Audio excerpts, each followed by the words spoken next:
We're here to discuss the cloud impact on content and creativity. My name is Richard Gizbert. I do a program at Al Jazeera called The Listening Post, where we cover the media. So we don't cover the news, we cover the way the news is covered. We have a very cool panel today. Oftentimes at conferences like this, the talent level of the panelists fails to match the import of the topic. Today is the exception. We have Benjamin Faes, who is here from Google. We've got Paul Thomson at the far end, who's with Avid. And we have, hello, if we could keep it down at the back, please, I'd be grateful. Morwen Williams is the head of news gathering at BBC, the world's largest news organization. And Imad Musa is, as you can see, the manager of online at Al Jazeera Network. Now, because the cloud is such a revolutionary idea, and because journalists tend to be skeptical creatures, we are products of our experiences, I thought the best way to start today would be to ask Benjamin, who is roughly speaking in the role of the vendor, as is Paul with Avid, if you had to sit down, and I know that Morwen and Imad actually know a fair amount about the cloud, but if you were dealing with novices who weren't really familiar with what this technology could do for news organizations, and you had to sell the idea of the cloud to them in 60 seconds, how would you do that? You got to push the button to make it work. Good afternoon. Thank you for the challenge. So I think I'd say three things. Forget about the technology, forget about everything. What we would like to provide news organization is, first of all, the ability to focus on your core job. The news uses more and more technologies, distributed by technology, leverage technology, etc. But technology is a job in itself, and we'd like to do it for you. We believe we do it very well, and basically we'd like to outsource this part for you. The second aspect is we'd like to help you do your job even better, to enable you with more resources, with more facility, with more tools that make your job greater. Creating a piece of news is hard in research, in collaboration, and cloud can enable this, we think, a lot better. And the third piece is probably help you reach even more people with your great stories. Language is still a barrier, so what if all of your stories are available in all languages immediately? What if all of your videos can be accessed to any device, anytime, anywhere in the world? That's all of the things that we're working really hard with media companies to enable, which I think is all about delivering you more values. Paul, do you want to jump on the back of that? Yeah, for sure. So I think the key thing when we talk to news organizations around the world is that there are many different users within the news organization. So what is the story that's being developed? Is it being developed as a news story, or is it something that's going to become a current affairs program? But basically our focus is thinking about how we can help the story evolve, and by that we mean how can the story be told better? So we take what we call a platform perspective, and part of that is the cloud. And we go and we use the cloud. We go to the cloud when there are certain things that the cloud can deliver, such as enriching the content to make content more discoverable. Another area is where collaboration is useful. So once that piece of content has been found, can it be used by every bureau around the world to make that story better?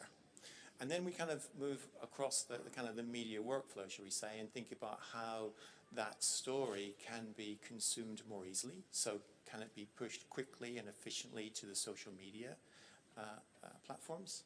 And then think about the whole life cycle of that piece of media. So once it's transmitted or delivered to the various platforms, how can the business understand how successful that news story has been, and how can the business make a decision whether they should invest more in developing that news story with additional additional documentaries or additional long form to support something that originally started off as perhaps a tweet several days or weeks or months ago. Morwen, I know you're familiar with the topic, but what concerns come to your mind when these opportunities are presented to organizations as big, as vast as the BBC? Well, I know the BBC is already using the cloud, particularly in its output, and that output services and I'm afraid Amazon Web Services get used. But in the news gathering, so I concentrate on the news gathering, so I'm keen to know exactly what more it can do for me. I know one of the big concerns we have, to answer your question directly, Richard, is about the security of what we put out there, and that it can either be hacked or people can then get into the BBC, and that worries the teams greatly. So there's an awful lot of concern about putting things into the cloud by my colleagues at Info Security. But I was interested earlier in the sessions in the main hall about what we were talking about the how you gather, and the drone, if the drone can go live, but with that set up at the back of it, not just, I mean, we can do live drone pictures now, but if we can put those pictures into the cloud, that enables me to gather materials safely, particularly in war zones or difficult zones, and we get that material back. So that's just one use. I've thought that this morning, if we could develop that a little bit further, I'm really interested in that sort of thing. And actually that gives me a lot of hope that we can take things forward. But as I say, I know that there are big concerns. It's mainly about info security. Info security. Yeah. What about competition, Imad? I mean, as a journalist, I've never been good at sharing because it's my story. I have competitors out there, and now I'm being asked to live in a place and cohabitate with my competitors. I take your point, Morwen, on security. It's another big issue. But the whole notion, the cultural leap that one has to make as a journalist to live in the same place as your competitors, in some cases your enemies, does that bother you at all, Imad? I think that will be difficult for some people to grasp and to move on with. Is that an age reference? I think it's a couched age reference. Yeah, I mean, I think it was really interesting again earlier to see that you know, collaboration is going to be the way we move forward. But I think there are people who are stuck in their ways, that won't share, don't want to share with another media organisation, let alone with the person next to them who works for the same team. Yeah, there's in a lot some of that. cases, there's a lot of that going on. So, but I think, I mean, collaboration to a certain extent, if you're taking small teams collaborating together, we use a lot of, you know, Google Docs and to get, for instance, when we're standing outside a court to get a court verdict out, we'll have the person standing at the front of the camera outside, somebody writing it down inside, and everybody can see that information, and you know how it works. So that's one thing, but our info security team weren't even happy for us to do that, and all we were saying was, you know, person A, guilty or not guilty. It's not, it was perfectly information that was out there, and they weren't happy about that. You're at the news gathering end. Imad, Yes. You're at the online end. How do you see it? Okay. Button. We're sold. Button. Yes, okay, there you go. Okay. So there's no argument about where the world is going. The cloud, we're in it. Whether we like it or not, everything from our work schedules to our staffing to our content to our contacts to we barely use email anymore. We're using Slack and WhatsApp. That's where the real conversations in our newsrooms are happening. So it's not that debate, but when I listened to the gentleman, you said, what would I think? I would say, what is the cost? The cost is, because none of this, what Google and all of our vendors and everybody who's shaping media and technology these days is telling you what is the cost. The cost that we see is that media companies are becoming measured as technology companies, not as media companies. So if you're successful, you're automating, you're shifting people around and out of traditional roles, and you're adopting AI technologies, etc. Some work and some don't. For instance, at Jazeera, we have a long history with this. We have, for instance, during the 2014 Gaza war, most of our news packages that we were uploading onto YouTube were flagged in an organized and sock puppet way to YouTube to flag as tasteless or some kind of violation of community guidelines, which means we weren't able, by the time the human appeal process happens, because the algorithms take you down, and then the human process might take you up, but the war was over by the time they were up.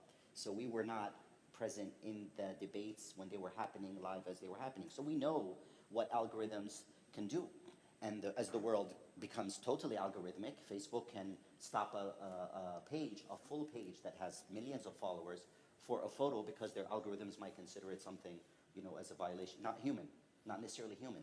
Google too can either lift or, of course, we have good faith, but Google can lift or kill an entire web domain or country at this point. So basically, putting all of our eggs in the baskets of technology companies scares us. We know it's happening, we're using it, we're immersed in it, we've kind of given up. Of course, we try to protect our journalists as much as we can, our data as much as we can, and our sources as much as we can. It's getting harder and harder all the time. This is the current state of affairs, and it's going to get a bit trickier as life goes on. So you say it's scary, but Scary. but it's inevitable. In other words, we Yes. go forward in fear. Yes, we are. Basically, that's the bottom line. We know that, like I said, as technology in the past 20 years in the cloud getting bigger and bigger and bigger, and basically now everything, things, if they're not in the cloud, they don't even exist. That's how existential it's become. So Jazeera and any media company, small or large, has to live with it. At the same time, what's happening is that you basically, as a website, my success rate depends on the most intelligent CMS that I can get my hands on. CMS, explain. Content management system, which controls everything, the input and the output onto the pages of the website that are in public view, integration into real-time data coming in, integration into social platforms and other platforms going out. The one with the most intelligent CMS wins, not the one with the best journalism or the one that's actually helping society or humankind. So that doesn't matter. All of that is flattened and gone. So that scares me. Of course it scares me, because in a world where now anybody with a mobile phone or a laptop is a journalist, the standards are gone. Even if we blurred the face, for instance, as we did at that little Kurdish boy, Alan, 3 years ago on the shores of Turkey, people went straight to social media and saw the unblurred, so standards even are just being blurred or killed, basically, as we go. And so what is the value of information? We say universality of information, which is not exactly true if you go to Africa and around Asia, our patch of the world, it's not the same. So are we serving society? Are we serving people with knowledge? Are we going to help make the world a better place after all this or not? That's what concerns us the most. Feel free to jump in on all points. But Benjamin, what does one say to news organizations who cover hacks and computer infiltrations, system infiltrations on a daily basis? How do you give them peace of mind that the cloud is a safe place to be? Button. I want to address this. Our main discussion with banks moving to the cloud is because it's more secure. Banks. And I'm surprised that any IT, so I don't want to sound obnoxious or whatever, but I'm surprised that any IT team or security team within those IT teams in any corporation believes that they can do better than the best in the world. And so I would put in that bucket the Microsoft and Google. But if you look at what's happening in security, it's a very, very complex threat happening. We have about 1,000 experts just looking at this every single day. And at the end of the day, it's Google experts who found, for example, the last 2 major viruses that impacted pretty much anybody on the planet, Spectre and Meltdown. We knew that 6 months before, and we work with all corporations to help them solve this security breach. Security is the #1 priority in the cloud. That's all that has to do with the trust, etc. And I think, certainly we at the BBC, work with you and know that and trust that and recognise that, and nobody's trying to recreate that. But there's still there's still a concern always, and you guys will be as good as it gets. Let's face it, the names you've mentioned are as good as it gets, but they've still got a concern, and I don't know what we do about that. It's quite encouraging to hear the bank's line. That's if they can cope with my money, then I might let it cope with a bit of my content. No, but I mean, sure, we could run some tests. I'm pretty sure. No. No. In future, heist movies and bank robberies are going to be much less visual. So you're killing a genre. So, Richard, may I comment on that? So I think there's two aspects we've been chatting about here. One is security, which is how physically secure are the assets, how well are they protected. I think the other aspect is should we say, how is the asset shared?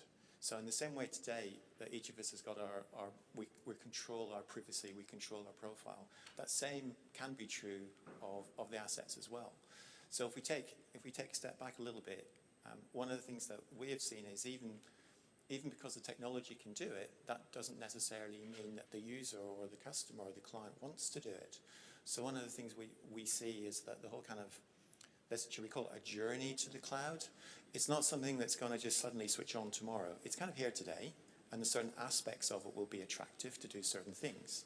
So one of the things that we very strongly believe in is that if a news customer wants to have their assets super secure, then perhaps they feel more comfortable having that editorially sensitive material actually inside on-premise. That's fine. Perhaps some of the drone footage is kind of lots of volume, not necessarily particularly high value, but that's fine to leave that in the public cloud, and still filter down into the journalist the actual knowledge of what all that drone data is. And there's also something in between where there's a hybrid environment where some content is public, some content is not. So I guess the point I'm trying to make is that it's very much up to each organization to dial in, to choose how much cloud they want. And it's not necessarily add on this. Your insinuation that people will feel more secure on-prem. If I could just finish the point. It's up to the customer to decide, not necessarily one decision, but perhaps each different department will have a different view as to how much or how little cloud they want. Yeah, but insinuating that people are more secure on-prem, I think, is a real mistake. I'm not saying that. No, the FBI on-prem was hacked by a 16-year-old student from the UK. Just saying. So, this conception that having your own computer, your own personal computer are all at risk. The number of viruses in personal computers, those are the first on-prem thing. This is the most risky setup in an organization. Right, but the point is this. There's a leap of faith required here, because if the BBC has its systems hacked, if Jazeera has its systems hacked, that's on us. That's our responsibility. What cloud providers are saying is, trust us. And you have to understand that media organizations did not get to where they are. The Washington Post did not build its reputation because it trusted President Nixon. It went the other way. So there is a leap of faith, a change of thinking that is being asked of news organizations. And I think you make a very good argument, but you must sympathize with their dilemma. I agree, but this is not a leap of faith. We're trying to prove this a little bit more than just trust us. For example, all the data that all the clients put on the cloud are encrypted, and the only one that has the encryption key is the customer. So the whole system of encryption, we manage it, but the only one to decode it is the customer. So, it's a big subject, and I don't want this to become a philosophical subject. If you go to the grasp of it, you don't understand why it's more secure also. Yeah. Then I agree with you. At some point, it's trusting somebody else with your security. And that's a sales job, And even if you have the best case in the world, you still have to sell it to an institution that hasn't been raised on trust. there's news gathering, Morwen, and there's news output. How do you see the cloud serving both sides? You know, the early stages of the news cycle or news process through to the end. I mean, I think one of the things we're looking at, well, the end-to-end production, of right from the minute that you get the call about the story or you find about a story, and Sorry, how... can we turn down phones, please? Kill phone volumes. It's like a movie. How we can allocate that story to particular camera people, to the reporter, to the correspondent, to the producer. So we all get the pop-up on our phone that tells us where to go. And then the metadata is going to be, the metadata is the key to everything on this. It gets pushed to that camera, so whenever that camera gets, from the minute it starts filming, through to the archive over here, that metadata is with that material. So not only can we find it more easily, can we get it out of the camera with connected cameras that are there and certainly coming more for the future, we can use that to tell our stories more quickly, and that's what gets me. I'm really keen on that. But it then goes into the output. People back at base can find that material more quickly, and it gets archived, so we know where it is. So right at the moment, I spoke to our Moscow bureau chief today. She knows a story they're working on.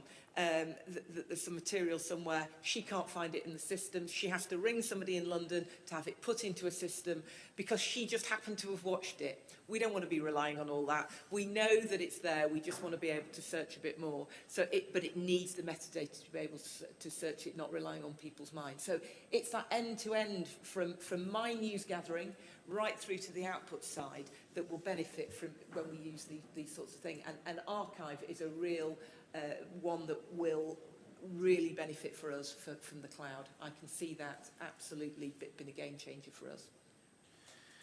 Imad, you know, news organizations they don't think individually. There are different camps within different organizations that have different responsibilities.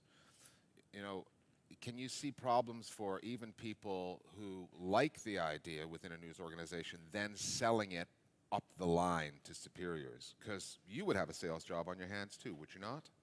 Exactly.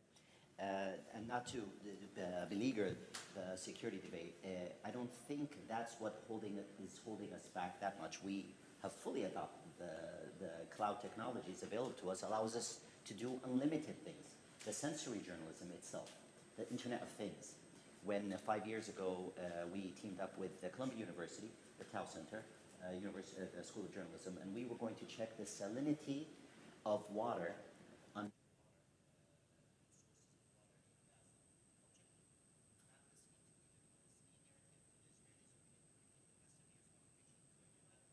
Button. Microphone. Sorry, okay. So, so the amazing, the breadth and the scope of things that you can do now with journalism is amazing. And the collaboration, so like what Morwen was saying, where we can have one piece of content being produced at the same time in 3 different places. I mean, nobody's going back. So I don't think it's even the security fears. And when I was talking about security, it wasn't as much as, of course, we know the reputational damage and what can happen if a whole system is hacked or taken over, etc. But also people like our sources. The young lady that was an NSA contractor in America last year, reality winner, right? Yes. Reality lay winner, Googled, how can I leak a document to the Intercept? That is what wound her up in jail. The Google search, your whole everything. So what we're scared about is people being more forthcoming, the siloing of information, maybe the fact that these walls, the paywalls and other walls that I think now Google is more strict about. They used to let things slide. Now for premium or quality information, you have to pay. So what we thought the cloud would bring, and what we thought the internet would bring to the world is not. I mean, it's happening. The information is out there. It's impossible to process billions of pieces of information. So the potential is going to be hard. But the power that it brings to journalism is amazing. Nobody's going to stop cheerleading for marching towards more cloud-based services. We're all going to be, whether we like it or not, we already are. And it's going to be like that in the future. And we know the risks. We know that these companies, wherever they're incorporated, they're stronger than governments. They can control the flow of information if they wanted to. Of course, we have to believe either in the capitalistic will of these companies that they'll do, you know, what their customers want, but you never know. You saw what happened to Qatar and even to Al Jazeera. In a blink of an eye, Snapchat said, you know what, you're off my platform. We had invested people, we were making content, we had millions of followers, young people across the region, the Arabic version, were following it, and then overnight, because of a Saudi ownership or stake in it, it was gone. So again, we're marching towards the cloud, using it every day, using it more and more, getting deeper into it, but also knowing that the world is changing all around us. Brave new world. It's not, we're not thinking 1984 anymore, Big Brother and the rebels. We're thinking brave new world, the dystopian utopia where people actually march and they're happy about it. Does the location of the servers matter, Benjamin, where they are? Fundamentally, technically, not really. Why not? Because, I mean, for example, if you use Gmail, your email gets encrypted and cut into 3 pieces and put in 3 data centers so that you cannot hack it, basically. What matters is the speed at which you can access that information, so that's more linked to the CDN and the proximity. But the data location, it's a big subject. I mean, it's more a political subject, so banks will like their data to be localized. A lot of government want their data to be in country. There's no technical reality to it, I believe. What about you, Paul? When you hear people discuss the cloud, novices like me, what's the thing that they get wrong? Get wrong. That they get wrong. The thing that most people get wrong is the assumption that everyone thinks about the cloud in the same way.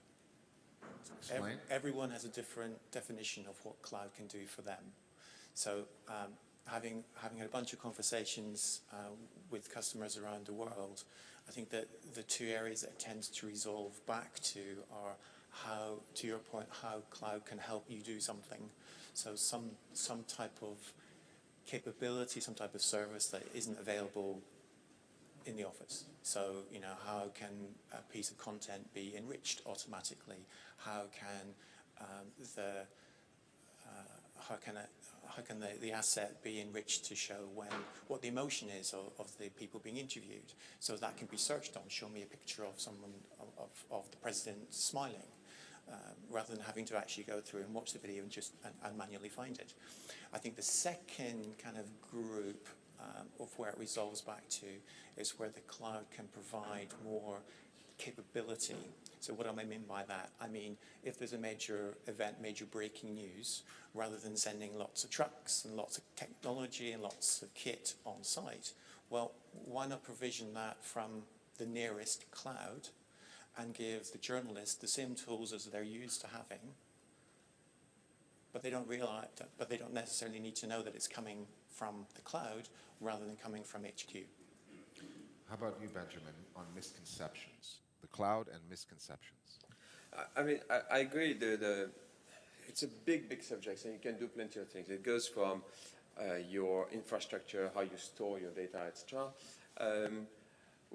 I'd love to move the debate more to the things that it can enable. Morwen, you touched on it. You know, video traffic is going to account for 80% of the internet traffic in 2-3 years. Everybody wants video. I think we saw a slide this morning. Consumers are about video. And video are incredibly hard still to tag, to understand. So just to give you an example, we've released a product called Video Intelligence API, which is an artificial intelligence API that helps you tag automatically all of your video and understand what's in the video. So, okay, that's cool. Now you can upload all of your video to the cloud, and you can start searching them. Show me videos of, I don't know, Syria. Do you have to teach it what people look like, or will it know what my Prime Minister looks like, or will it know what the Foreign Secretary looks like? That's a very good point. Let me get to this. So the first one is, okay, you can search your video, it's cool. What about now if you overlay on top of your video your audience data? So you know which video actually was successful, where, etc. And And now the computer can start, the system can start understanding what are the criteria of success in a video, what are the elements that resonate with people. And today, already, you have it in some of our products. Google Photo does that. But what if you could say, okay, do me, I want to see the last 10 goals scored by the Real Madrid. Boom, done automatically. You don't need anybody. The videos are there. It's tagged, recognized when goals are scored, and it can edit it on the fly. So there is this thing, okay, you stored your video on the cloud. Is it cheaper than on-prem? Is it more secure? Fine. We'll have that debate, and we can argue all day long. But what it can enable on the cloud, what it can open up as in terms of use case are incredibly more exciting. And so I think at some point, when you realize what you can do, like you say, Imad, you have to go to the cloud. I'd like also to make, sorry, I didn't, the other point that we are extremely excited is AI is complex, okay? It's basically telling you, okay, you can get rid of your infrastructure people, but you need to hire an army of artificial intelligence experts to train those machines. And so a lot of things that we're doing, a lot of the product that we are working on are about making AI capability available easily. And the one thing that we've launched, for example, last month called AutoML, is the idea that in a machine learning model works with an expert, a set of data, and some computing engine. So they train each other. The experts train the computing engine on a set of data. AutoML is basically saying, what if AI can train AI? And so you put your set of data, and you put 100 times more computing power to train itself. And that works very well. That's, I just want to give you an example on how fast this technology is going. You've heard about AlphaGo, so the first AI computer that beat the world Go champion. And it beat the world champion, I think, 3-1 in a best of 5. We launched a new computer called AlphaGo 2. And this computer never played against any human. He only played Go against itself. Whereas the first one was trained against human, looking at human games. The second one beat the first 100-0. Yeah, that gives you, I think, the perspective of what machine learning can do. And when you start using AI to train AI, you get incredibly powerful model that now becomes more available and more usable by any organization. Question to Paul and to Ben about that. It seems to me that, I'm talking now from the journalist perspective again, in our newsrooms, all these disparate technologies that we have to have, okay, that don't talk to each other, kind of reminds me about the 80s, and yes, ageism is in, and 90s when Betamax versus VHS, and then Laserdisc, and then the different technologies, nothing is talking to each other. You can make a computer that can beat another computer 100-0, but we can't have Avid. Avid is project like iNews, for instance, which we rely on to get the news agencies and the wires into our, like I said, our content management system flawlessly. There's like little things that it seems there's a gap, forcing journalists to waste more time as technologists. I say waste on purpose because every journalist has to be a technologist now, whether they like it or not, okay? It's not the old days, write me a story with a pen and a paper and file it and forget it. So they are willing, of course, and the best journalists understand technology best. But there's a lot, what is going on? Is it because the internet is in early stages? Because the cloud just, started and it's only 20 years old and this takes decades to resolve? Why are we still fiddling and messing and, wasting a lot of journalists' time with kind of irrelevant things? So I guess I've got some good news there. So one of the things that we recognize that as well, and looking back 3 years, 4 years, 5 years ago, the whole environment of news production was very siloed, both from products and technologies and vice versa, and all those kind of related things. So one of the things we did from an Avid perspective is we moved towards what we called a platform. We call it Media Central. So we have a Media Central platform, and I guess the simplest way of describing it is in the same way as we've all got our mobile phones today, and we've all got different applications running on those mobile phones. We've still got an underlying mobile phone, Media Central, for the media enterprise. And one of the applications within Media Central is news. Another application could be asset management. Another application could be distribution. And by the way, I say could be, these are reality today, so they exist today. So, our kind of, from our perspective, what we're trying to do is actually remove that disconnect between all these various things taking place. So, with Al Jazeera last year at IBC in Amsterdam, we showed news running on Media Central, where we take a video of you. This guy, video would make sure it had your name badge. You'd say a few words. That video would be sent up to the cloud. Is actually hitting Microsoft Azure's cognitive services. That video, that proxy, would be scanned really quickly, like a couple of seconds. It would be doing speech to text. It would be gathering your facial. Are you happy? Are you sad? And it would be converting the text on your badge into metadata. And that metadata coming back from the cloud automatically going into Media Central. And then depending on which Media Central app you had access to, then you could search on that metadata and actually track your name when you're looking happy and saying Amsterdam. And it just jumped to that particular part of the video. We actually went one stage further, well, actually 2 stages further. We added on phonetic searching. So rather than having to accurately know how your name was spelled, you could phonetically put it in and it would still trap it.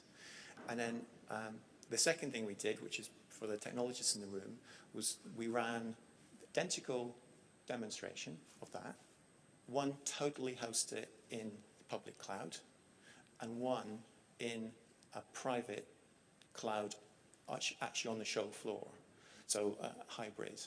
And the reason I raise that is that from a user's perspective, I could not tell the difference of what was public cloud or what was on-premise. And I think that's the test for any of these kind of fantastically new cloud things that are emerging is, do they work? And that's probably the most consistent question I get from users is to say, this sounds great, does it actually work? And the good news is that the answer comes back after they've tried it. Yeah, yes, it works. Cloud works. So I don't know if that answers your question, but there's a few aspects to it. Improvements in fits and spurts, but Microphone.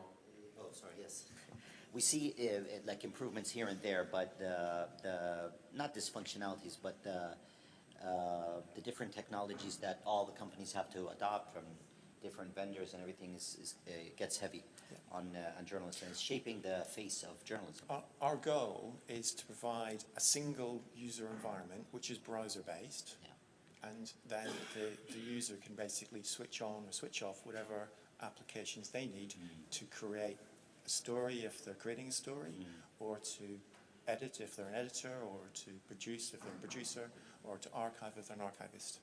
And actually goes a stage further, that we also want to empower the other stakeholders in the business as well, the technologists, to understand how that platform is running, and also the business stakeholders. So, do I have rights?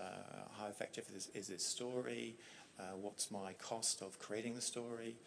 And kind of all those aspects as well. Morwen, put on your union hat for a minute and tell me, with an organization at the top, they're always trying to find cheaper ways to do things. If they're sold on the cloud as a cheaper, more productive, more efficient way of doing things, they're going to go for that, regardless of what it means for people, for employment, the journalists. Do you see jobs being lost, skill sets being replaced with this technology? feel free to jump in on this, Benjamin, as well. Microphone, please. Sorry, it was on. Inevitably, the thing about speech to text and image recognition. So I've currently got a man in Cambridgeshire in the UK in a farm putting tapes into hard drives to enable us to then put it into our system when we either got the cloud or whichever system we go with. And that's very time consuming. Now it's only one man, but there are clearly other things where we transcribe things. We don't really need to transcribe things. We've got those systems now. So that used to be a person's job, not particularly in the BBC, but we'd send important stuff out, or a producer would sit there for 2 hours transcribing an interview. So clearly it can just enable, let's say it maybe enables some people to go off and do other things, but inevitably, if that was their only job, that might have problems. But I think the way we found that if we're introducing any new technology, we've currently got a pilot with mobile phones and gathering on mobile phones, which could have been quite difficult with the unions. So what we've done is we've asked our cameramen or camera women to pick those up and take them on. So then they're looking at what's good, how it can be used.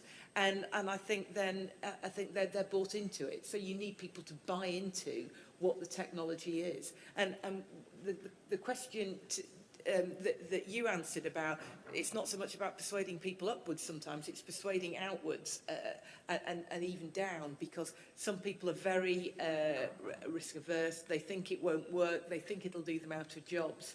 But if we can prove that in a pilot, it's a very simple technique, but just to pilot it and see where the pitfalls are and buy people in to do it, then hopefully whenever we've done that's showed the unions that we're serious about it and they're involved in it, and that if they've got a stake in it, they're more likely to go with it. And if it's not worth going with, then not go with it. I'm not saying that in this case, but for other things we've tried, it's been really important. I see a day soon. Ah, you're a visionary. Yes. We have a visionary, ladies and I gentlemen. put my thinking cap on now. Where journalists will be day laborers. Day laborers. In our lifetime, I think. Story Hunter, I love them to death. But what is it? It's just like the Amazon cloud. You don't have capacity, you need extra capacity, we'll store it in Google. That's what they sell. You don't have, we'll sell it. Story Hunter basically is a cloud-based journalist platform where it's like the eBay of journalism. Hi, are you in Venezuela? I need you to take 30 seconds of video and get it to me now, or write me a story, or take me 3 pictures so I can make a photo gallery. Yeah. That's it. Open, eBay, they have rankings, star system, just like Amazon. You buy and sell. What the internet is demanding of us now, okay, I'm talking web now, and TV and all content will in the end be the same, is sadly, but this is and I'm not, whiny, this is the future. A story written 10,000 miles away from Damascus about the Syria war, 9 questions you shouldn't be embarrassed to ask about Syria, for instance, okay? Can get millions of clicks, while eyewitness journalists, somebody who's risking their life or dying to tell the story, which I'm not advocating anybody dying to tell the story, but journalists do that, gets almost nothing. So what's no clicks, and clicks are the measurement of success, because like I said before, media companies are being treated like technology companies, not as media companies. They're just going to have to be technology companies, period. So in this environment, I think journalism, and by the way, look at the environment. A YouTuber, like I said, with a mobile phone or a little channel can beat the hell out of a huge branded network that's 70 or 100 or 150 years old. Easy, from their living room or kitchen, okay? And sustain, and they have a sustainable business model. And that's why I'm sure Ben and Paul get frustrated, because the business model of media is all over the place, and nobody has an answer. Nobody can honestly give an answer. I think you're, with all due respect, you're mixing two aspects here. One is, okay, what can cloud enable? And yes, I can see a on-demand network of photographers or video, etc. I don't think that type of network or setup, it's a good idea for a company to start, the Uber of journalists. I don't think that will get you the next Panama Papers, for example. And how can you help journalists be more investigative? It costs an enormous amount of money to get investigative journalists. maybe, you know, if you can do one thing cheaper, you can spend more money on what really matters also. So I think, you know, there's this element of creating the news, and then you've touched a few times on the distribution of news, which I think is a very different subject than the cloud technology. It has to do with the way internet distribute news, and I mean, we have our responsibility with Google Search and YouTube. Facebook has plenty of responsibility in that domain. It's a big, different subject, you know. It's and I think we've talked a lot recently about how difficult it is to avoid people being siloed into a way of thinking. How do you expose the news to? How do you expose various point of view on the filter bubbles? But those are two different subjects, if I may. On the computing side, by the way, I mean, it's going on no matter what. And like I said, we're adopting, but it's creating impacts onto our business and what we're trying to do that not drags us back, but that makes us always, you know, wonder. But so on the distribution, you know, it's a very complex subject, and it deeply concerns us from the YouTube aspect.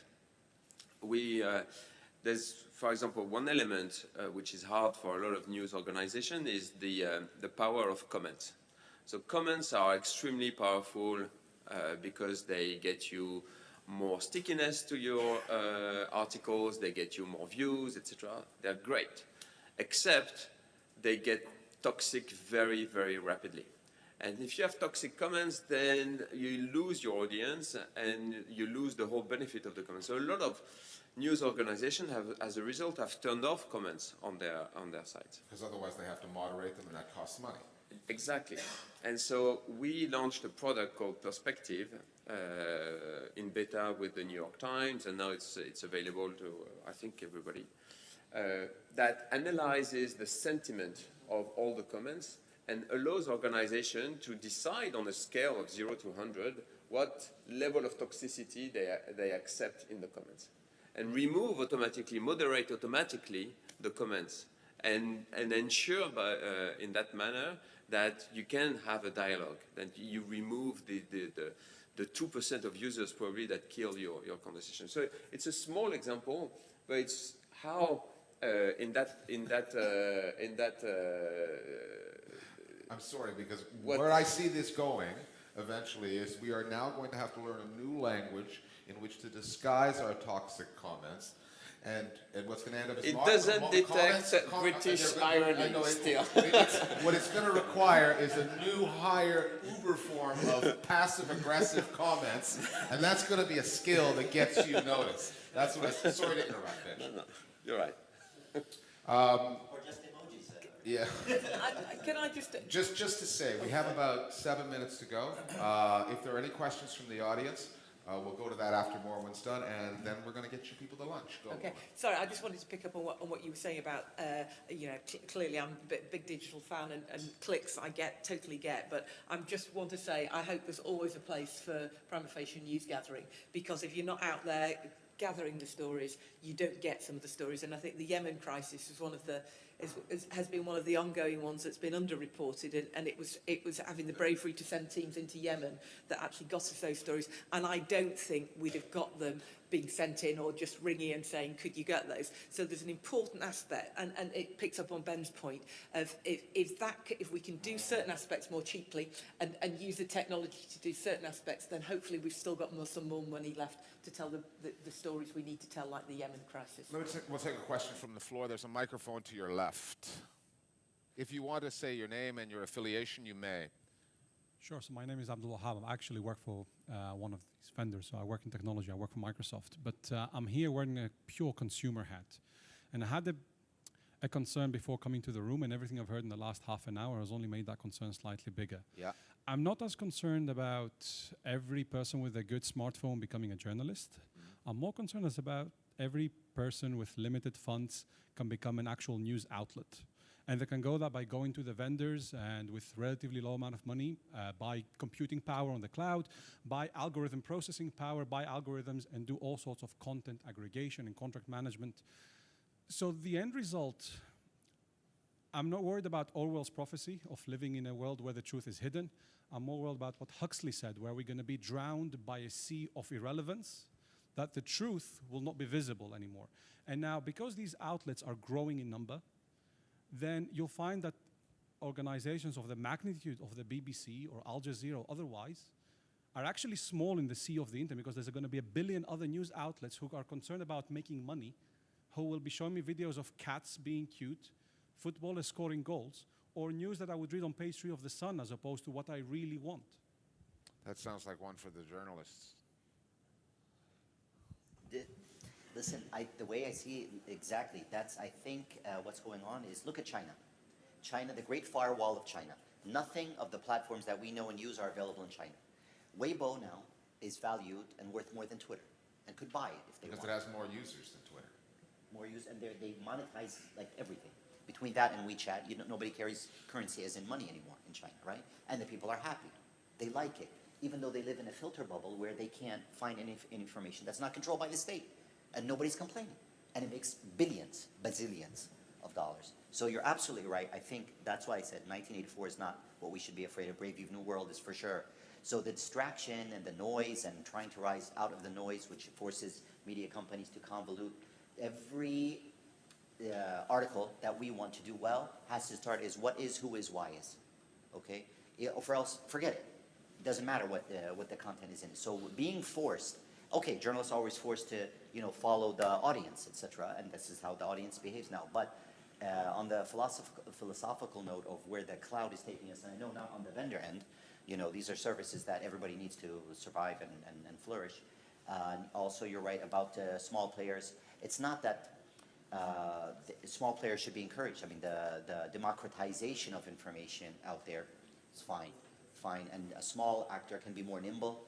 And like Morwen was saying yesterday, I think the Scandinavian, Swedish, for instance, there's pockets that are way more nimble than the big companies, and they're serving their people, over-serving their audiences. So, but it is definitely, I mean, the quality of information, what kind of processing, what are we asking of the normal human being that lives in the world to be able to find out really what's going on and out of their filter bubble, and to fact check almost themselves, okay? Or else get swamped and just give up, and like you said, stick to sports, celebrity news, that kind of news that actually is commodified, and lead to better human understanding, which is what really scares us. I mean, we got into the business, and at least in the Jazeera, and I'm sure most of the journalists in the BBC, they wanted to change the world. When they're young, they graduate, they want to change the world, so they come to Al Jazeera, okay?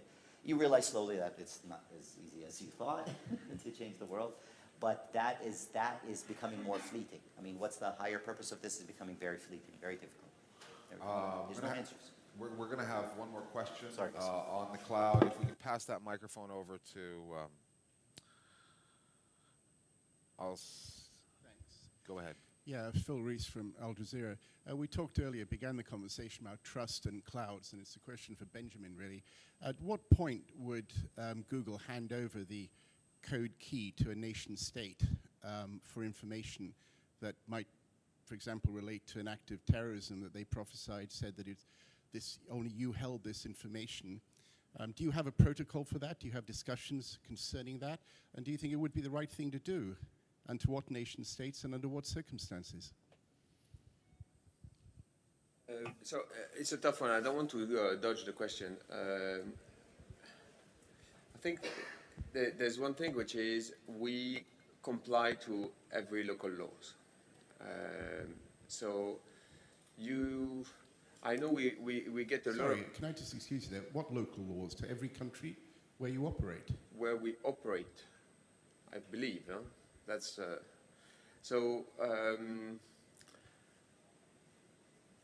I know we get a lot of requests by a government, and we publish a transparency report actually every month to explain what request of what type we get from which government. How we comply to all those requests, I think, is a matter of I don't know, but we are very transparent about this.